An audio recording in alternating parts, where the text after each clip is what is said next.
In March of 1907, two armed robbers broke into a Manhattan mansion in the middle of the night, tied its owner to his own bed, and stripped him of his watch, his jewelry, and his silver. Over a century later, that same house would be at the center of a different kind of fight, one where the people refusing to leave weren't the robbers. They were the family that had lived there for 40 years, and they would rather go to jail than hand over the keys. The house began in 1901 as the personal statement of a Wall Street financier.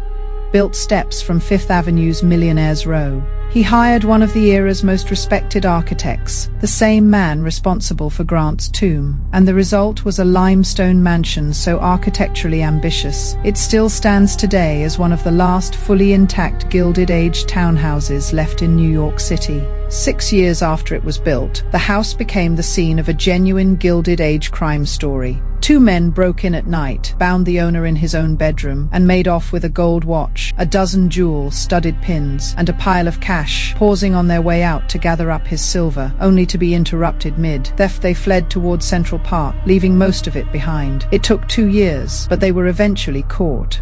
For much of the 20th century, the mansion lived a far less dramatic life, carved up into apartments during the 1960s and 70s. Its grand rooms divided into smaller units, its original purpose as a single great house, all but forgotten by most of the city passing beneath its windows.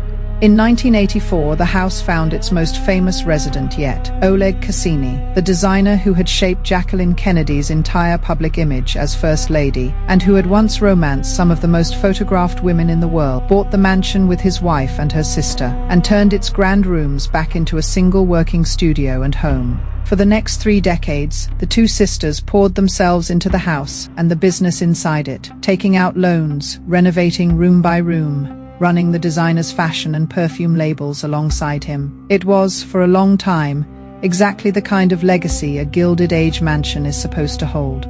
When Oleg Cassini died in 2006 at 92, the mansion he'd filled with 3 decades of work became the center of a very different story, a sprawling estate dispute that would eventually stretch across 2 states, multiple courts, and more than a decade of litigation.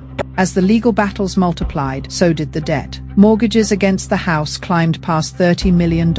Creditors moved to foreclose, and the two sisters, both now in their 80s, did something few homeowners facing that scale of debt ever attempt. They refused, for years, to let anyone in. They stalled creditors, ignored court deadlines, and filed appeal after appeal, nearly 20 in total, all eventually rejected. They wouldn't unlock the door for court-ordered inspections. They wouldn't let realtors, photographers inside. When a judge finally ran out of patience, one of the sisters was jailed for refusing to comply, and even then, she called the ruling against her crooked and kept fighting.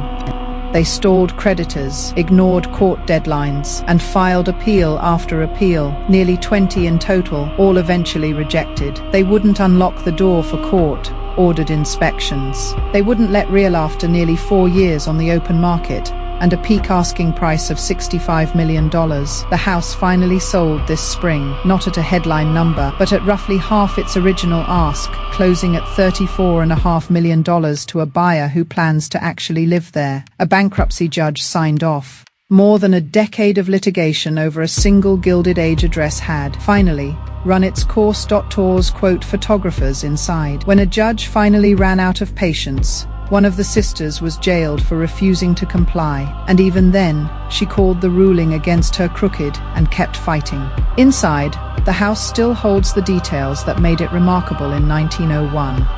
A marble staircase connecting 8 floors, a library that overlooks the street where the robbery happened over a century ago, and terraces looking out towards Central Park. The name on the buzzer will change. The house somehow, after everything, is still standing.